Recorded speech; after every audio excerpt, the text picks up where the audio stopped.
Hello नमस्कार दोस्तों, स्वागत है आपका एक नए वीडियो में। मेरा नाम मान सिंह राठौर और आज की इस वीडियो में बात करने वाले हैं बैंक की बीसी के बारे में। क्योंकि मुझे मेरे एक सब्सक्राइबर ने कमेंट करके पूछा था कि भाई मेरी किराना स्टोर की दुकान है और यहाँ पर मैं जीरो बैलेंस लोगों के ओपन करना चाहता हूँ, हमारे पास कस्टमर आते हैं, तो मैं बैंक की बीसी किस तरीके से ले सकता हूँ। तो दोस्तों मैं आपको बता दूं कि बैंक की बीसी जो बैंक होते हैं तो वही आपको देते हैं। बीसी मतलब कि एक छोटा ब्रांच वो आपको खुलवा देते हैं जहां पर आप छोटे कस्टमर का लेन देन करते रहते हैं। छोटे कस्टमर जैसे कि जीरो बैलेंस वाले अकाउंट, तो जीरो बैलेंस वाले अकाउंट अगर बैंक में बार बार जाते हैं तो वो उनका टाइम ख़राब करते रहते हैं, तो इसीलिए बैंक एक छोटा ब्रांच खुलवा देते हैं, ठीक है, जिसको बीसी पॉइंट बोलते हैं। तो वहाँ पर आपके पास छोटे ग्राहक आएंगे। लेकिन दोस्तों ये जो बीसी लेने का सिस्टम है तो पूरा का पूरा डिपेंड आप पर नहीं करता है कि आप बैंक की बीसी ले लो, क्योंकि यह सबसे ज़्यादा डिपेंड करता है बैंक पर कि बैंक आप जिस लोकेशन पर बीसी खोलने वाले हैं वहाँ के लिए बैंक एग्री है या फिर नहीं है। अगर बैंक का मन नहीं हुआ कि यहाँ पर मैं बीसी ओपन करवाना चाहता हूँ तो वो नहीं करवाएंगे। मोस्टली आपने देखे होंगे कि जहाँ पर जो बैंक है उसका मेन ब्रांच होता है वहीं पर बगल से उसका एक बीसी पॉइंट भी होता है, ठीक है। जैसे कि मेरा बैंक ऑफ बड़ौदा में खाता है, ठीक है, तो मेन बैंक है उसके बगल में ही दो उसके बीसी पॉइंट है। क्योंकि जब उसके पास छोटे कस्टमर आते हैं तो वो बोलते हैं कि 10,000 से कम का लेन देन हम नहीं करेंगे, आप वहाँ पे जाओ, ठीक है, बीसी पॉइंट पे जाओ।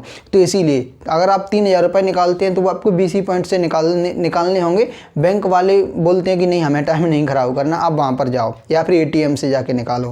तो दोस्तों इसीलिए बीसी पॉइंट दिया जाता है। तो अगर आप जिस लोकेशन पर खोलने वाले हैं, ठीक है, वहाँ पर बीसी मान लो पहले से है तो आप दूसरी नहीं ले सकते। आपकी किसी मोहल्ले में दुकान है और आप चाहो कि मैं यहाँ के लिए बीसी ले लूँ, तो बैंक वाले अगर एग्री नहीं होंगे तो वो आपको नहीं देंगे। वैसे दोस्तों एक चीज़ और है कि एक टाइम पर जब मेरी ऑनलाइन की दुकान दुकान थी तो मैंने सोचा कि मैं भी बीसी ले लूँ। तो मैं गया बैंक में, ठीक है, मैंने जहाँ पर दुकान खोली थी वहीं पर पास में सेंट्रल बैंक था, तो मैं उसमें गया तो वहाँ पर उन्होंने मुझसे मना कर दिया कि नहीं, बीसी के लिए अभी हम कोई बीसी नहीं किसी को देना चाहते, हमारी बीसी ऑलरेडी चल रही हैं, अब हम न्यू किसी को नहीं देना चाहते। मैंने कहा कि चलो ठीक है। फिर उसके बाद मैंने अपने जीजा जी से पूछवाया, जीजा जी हमारे क्या बैंक में जाते रहते हैं, ठीक है, उनका बड़ा लेन देन होता है। तो उन्होंने पूछा कि हमारा एक रिलेटिव है, ठीक है, वो बैंक की बीसी लेना चाहता है, तो उनको बैंक वालों ने हाँ बोल दिया। तो कहने का मतलब ये भी है कि बैंक वाले कहीं ना कहीं जानती व्यक्ति को बीसी देते हैं, वो किसी अननोन पर्सन को बीसी नहीं देते, ठीक है, जो कि कस्टमर के साथ कुछ ऐसा करे, ठीक है। जो व्यक्ति को वो पहले से जानते हैं उसको बीसी देते हैं।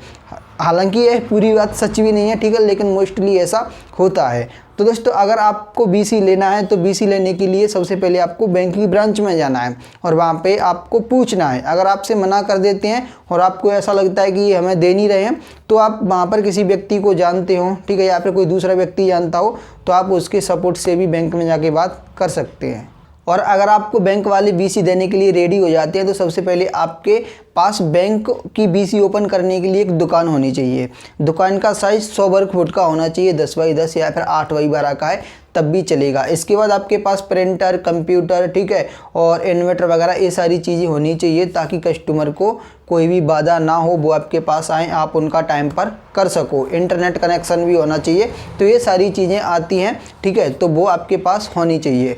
उसके बाद आपके बीसी लेने से पहले कुछ डॉक्यूमेंट भी सबमिट होंगे, तो वो डॉक्यूमेंट आपको सबमिट करने होंगे। डॉक्यूमेंट सबमिट करने के बाद आपको बीसी मिल जाती है। फिर इसके बाद आप कस्टमर को सर्विस दे सकते हैं और बैंक आपको सैलरी देता है और शायद कुछ कमीशन भी देता है।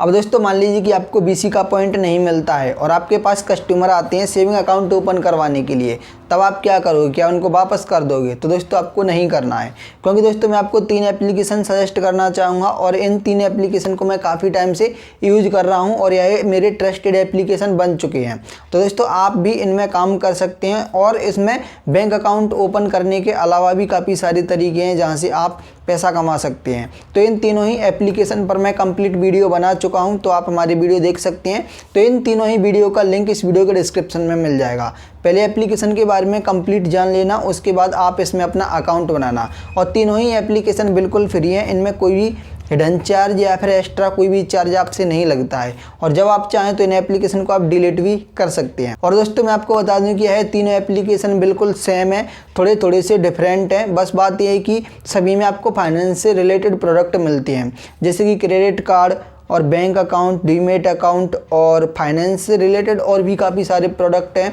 ठीक है, इंश्योरेंस वगैरह, तो वो सारी चीज़ें भी यहाँ पर मिलती हैं। तो दोस्तों इन एप्लीकेशन का आप यूज कर सकते हैं बैंक अकाउंट ओपन करने के लिए।